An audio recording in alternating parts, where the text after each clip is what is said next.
It's painful, living through such a traumatic event with no sense of closure. The police classed it as an open and shut case. Disturbed kid goes crazy, attacks another kid. When remorseful, he took his own life when detained. Though it's not a conventional case by any means, it was deemed to be over, no matter how much I protested things when I grew up. With age, I felt I had matured enough to articulate more about what happened. However, the police didn't want anything to do with it. They kept telling me I was wrong, that the case was proven to be over. What I think is that a closed case is a good case. It never looks good to reopen a case with the chance that it'll go cold. To them, it was over. But not to me. It wasn't over until I got my answers. And the only way I could was on my own. After going through many of the files on the hard drive, I found very little true evidence of the monster. The only real sightings I could find on my own was the first one that sparked our interest, and the last 2 frames of the 2-hour night shot. Sadly, I'm only one person, and can only study so many hours of footage. But there were still clues to me. I started to notice a pattern in the locations we visited. Though we often felt like we were going in random directions, Martin always led us in certain ways, no matter which way we went. Though from the footage alone, it was hard to tell if it was for safety or another reason. There were some spots we only ever went to once, never finding anything interesting. One of which was the time we filmed ourselves going deep into the woods, getting bored and heading back. This was the video where we found the few frames of the figure behind the bush. It dawned on me that we had never went back to that spot. I watched through the file, paying attention, until I found the timestamp of the sighting. From there, I scrubbed back, studying the route in reverse, making many notes on the key surrounding details and a few screenshots I saved on my phone of important landmarks.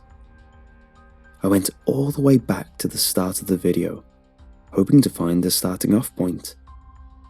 And lo and behold, the starting point was surprisingly easier than I thought. I recognized the area where I first clicked on the camera. It was a trail, not far from one of our dens, a common spot where we headed in an uncommon direction, something we often did. I mapped out the directions on a roughly drawn map and decided, against my resolve, that I was going to go on one final hunt. Dawn was cracking. Starting early, I made my way through the border between the shaded nature and the bright civilization. I crossed into the realm I would explore and wholeheartedly accepted my renewed journey. With James and Martin in mind, we once again went on a hunt. I followed my path, both mentally planned and scribbled down. As kids, we set up dens as meeting points in case one of us got lost. They were safe spots to meet that we knew all too well how to get to. Things were quiet in the woods, an eerie reminder of my loneliness without my friends. At the den, there were still a few discarded items of ours, long since degraded by time. I knew they were still there back then, but since I chose to never return to the woods after everything that happened, I never came back to collect them. Inside the backpack we hid were 3 figures, each of our favorite Ninja Turtles. I decided I didn't have time to reminisce and chose to move on. I pulled out a compass and started pitching my way through the foliage, stopping every so often to make sure I was on the right course. Every time I noticed a landmark from the video, or spotted a path we followed, my heart raced. My heartbeat was pumping as I charted my way to the goal. However, it wasn't from exertion. I knew my limits, and this was well within my means of fitness. No, it was from my nerves. I realized I was getting terrified, though it wasn't the memories that haunted me. They were still fresh in my head, like a never-healing scar. It was the guilt. I finally arrived. I stood in the clearing where the camera span and picked up the sighting of the figure. I stared at the bush, triple-checking all my saved pictures to make sure it was the right one. After a while, I realized I was just stalling, fearful of the anticipation. But in the end, I knew I had to push forward. For James, for Martin. I was going to try solve this. The bush was hard to traverse. It tangled and weaved so tightly that it was like a solid mass. This explained why the figure never went for us upon seeing us. Once I finally got to the other side, things looked different.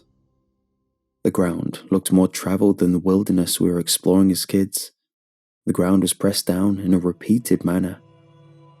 This spoke to me one thing. This was used as a trail, and the ground hardened from a lot of use. I was apprehensive at this evidence of a presence, but I resolved to press forward, further into the trail. In my head, I thought it would take a while of exploring, but it was terrifying how close I found something. In the middle of a man-made clearing was a run-down hut. It was apparent that the location was chosen because it was concealed from many angles, hidden in plain sight. The hut looked man-made, built from the wood of the land, yet nothing of it spoke professional quality. At best, it was functional. It looked empty, sparse of life, so I went to investigate. Upon closer inspection, the wooden facades were rife with rot. It didn't look fun to be near, let alone live in.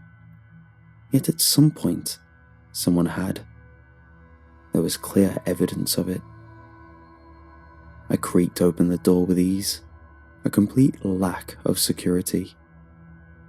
By how well the door was put together, it was most likely due to a lack of knowledge.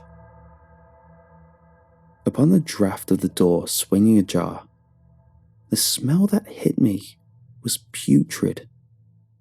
Layered in the dank rot of the wooden structure was an overwhelming sickly smell. I suspected discarded foods or a terribly placed toilet.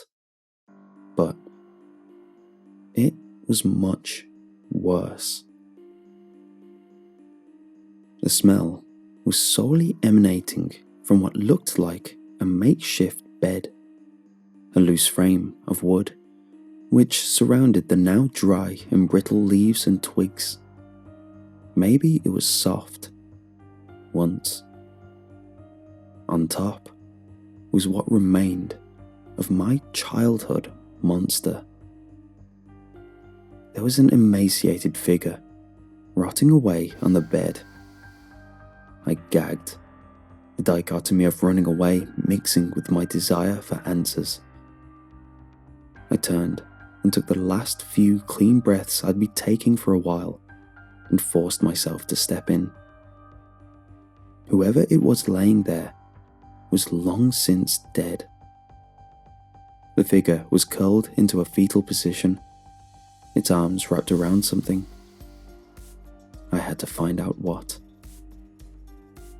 I stepped closer, tears welling in my eyes from trying not to breathe, and the shock from seeing my first dead body. I inched myself to a distance where I could still breathe, but also see the full contents of the bed. And this is where I started to regret my pursuit for answers. Wrapped in a curled position, coddled by the larger figure, was a smaller one, held in the same position. It was overwhelmingly clear that the smaller figure was a child. The last thing I saw before turning away was what the smaller figure was cuddling. In its grasp was a small plushie, rotted, but clearly it was once a bright pink, with long, bunny ears.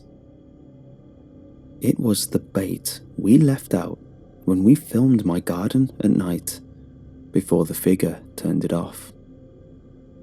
No matter how much I tried to deny it, it was becoming clear that the small figure was James. Turning away, I tried to study the rest of the small room. All the walls were layered with paper, some handwritten, some printouts of pictures. They were pinned around haphazardly like that of a madman. Most of the pictures were hard to make out. Age had stripped away the colours, degrading most of them beyond recognition. There were many taken of the backs of heads. Some were of a moving figure, leaving them blurred.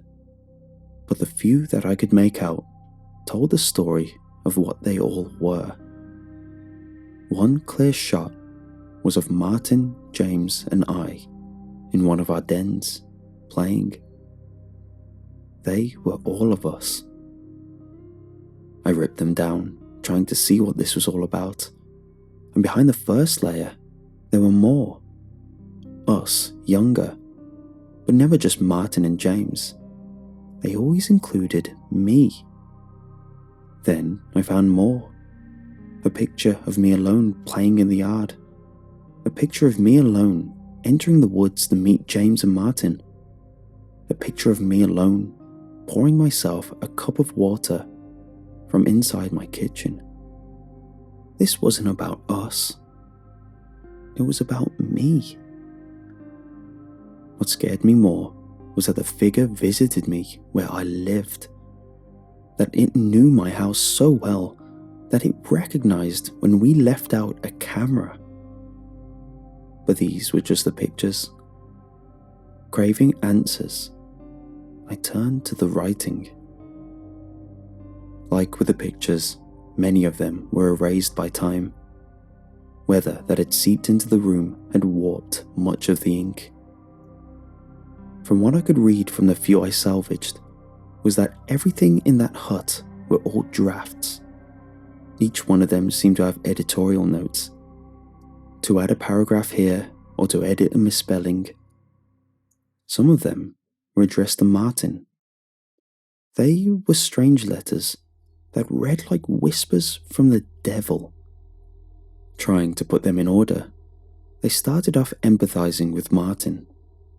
They spoke of how they understood how he felt, to be an outcast, but that life gets better. They spoke of how he shouldn't give up on being normal, that if he wanted, this person could help.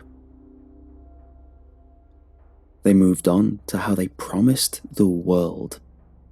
They could erase the bullies, they could stop his parents being mean, they could end all his suffering. All he had to do was do as they said. There were hints of where he should go for answers, and to bring his friends, but never tell them. Each direction described eerily brought back memories of the sudden turns he made when we went on walks. A chilling flash of hindsight.